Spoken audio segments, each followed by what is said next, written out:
بسم اللہ الرحمن الرحیم۔ السلام علیکم۔ میں آپ کی اردو کی ٹیچر راحیلہ ناز آپ سے مخاطب ہوں۔ کلاس 10 کے اردو کے اس لیکچر میں ہم حصہ نثر میں سے پہلا سبق پڑھیں گے، مرزا محمد سعید۔ اس سے پہلے ہم ان کے مصنف شاہد احمد دہلوی کا تعارف پڑھیں گے۔ 1906 میں پیدا ہوئے اور 1967 میں انہوں نے وفات پائی۔ دلی ان کی جائے پیدائش، ڈپٹی نذیر احمد دہلوی کے پوتے اور مولوی بشیر الدین احمد کے فرزند تھے۔ 1925 میں F S C college Lahore سے ایف ایس سی کرنے کے بعد میڈیکل کالج میں داخلہ لیا۔ بیماری کی وجہ سے آگے طبی تعلیم جاری نہ رکھ سکے۔ بعد میں انہوں نے انگریزی ادبیات میں بی اے آنرز کیا اور ایم اے فارسی کا امتحان پاس کیا۔ قیام پاکستان کے بعد شاہد احمد دہلوی کراچی منتقل ہو گئے اور تصنیف و تالیف کے ساتھ انگریزی ادب سے تراجم کا سلسلہ جاری رکھا۔ پاکستان رائٹر گلڈ کی تشکیل میں نمایاں خدمات انجام دی۔ رائٹرز سے مراد مصنفین اور گلڈ کا مطلب ہے انجمن۔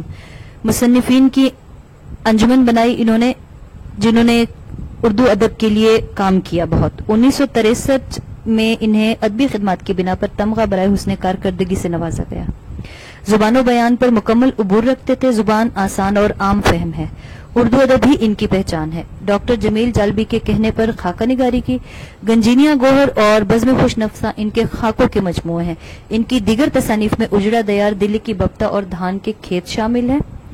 اور جو یہ سبق ہے مرزا محمد سعید، یہ صنف ادب کے لیے لحاظ سے خاکہ نگاری ہے اور اس کا ماخذ ہے گنجینیاں گوہر۔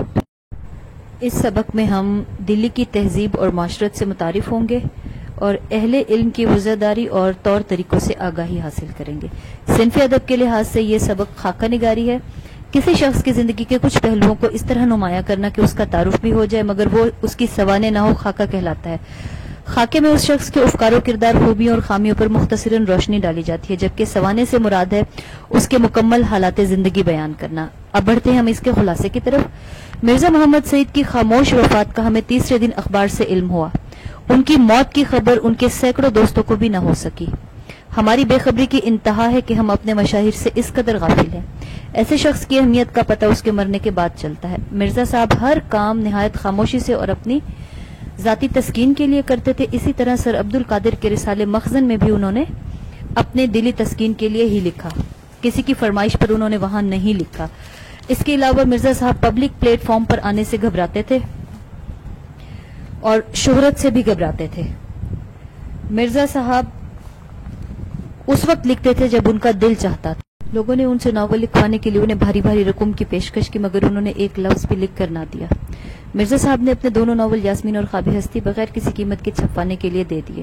آپ کی مارکت الارا کتاب مذہب اور باطنیت بھی بغیر کسی معاوضے کے چھپی اور یہ ایک ایسی کتاب ہے کہ اردو کی اگر 100 عمدہ کتابیں چھانٹی جائیں تو ان میں یہ کتاب ضرور شامل ہوگی۔ مرزا صاحب دلی کے ایک مالدار گھرانے سے تعلق رکھتے تھے۔ سر سید احمد خان اور منشی ذکاء اللہ سے مرزا صاحب کی رشتہ داری تھی۔ آپ علامہ اقبال کے شاگردوں میں سے تھے۔ آپ نے گورنمنٹ کالج لاہور سے تعلیم حاصل کی۔ بعد ازاں علی گڑھ کالج اور گورنمنٹ کالج لاہور میں پروفیسر بھی مقرر ہوئے اور پطرس بخاری اور سید امتیاز علی تاج آپ کے شاگرد تھے۔ پطرس کی تحریک پر ایک محدود ادبی حلقہ قائم کیا گیا اور اس کا ہر مہینے ایک اجلاس ہوتا، کبھی پطرس کے گھر پر اور کبھی ڈاکٹر تاثیر کے گھر پر، اور اس میں ایک مقالہ کسی ادبی موضوع پر پڑھا جاتا اور اس پر گفتگو ہوتی تھی۔ ایک دن ڈاکٹر تاثیر کے گھر پر ایک ادبی حلقے میں فیض احمد فیض نے کسی بات پر انہیں ٹوک دیا مرزا صاحب کو۔ مرزا صاحب نے ایسی علمی بحث کی کہ فیض کے ساتھ ساتھ دوسرے بھی دم بخود رہ گئے اور ان کی علمی لیاقت کے قائل ہو گئے۔ مرزا صاحب کو مطالعے کا بہت شوق تھا، گھنٹوں مطالعہ کرتے، اپنی پینشن کا زیادہ حصہ کتابیں خریدنے پر صرف کرتے تھے۔ مرزا صاحب کی زندگی بالکل سادہ تھی، بیوی ادبی ذوق کی مالک اور اولاد بھی سعادت مند تھی۔ گھر کا اطمینان انہیں حاصل تھا۔ قیام پاکستان سے پہلے صوبائی مسلم لیگ کے صدر بھی بنے۔ مرزا صاحب اجلی رنگت، کشادہ پیشانی، گھنی بھووں اور روشن آنکھوں والے دھان پان سے آدمی تھے۔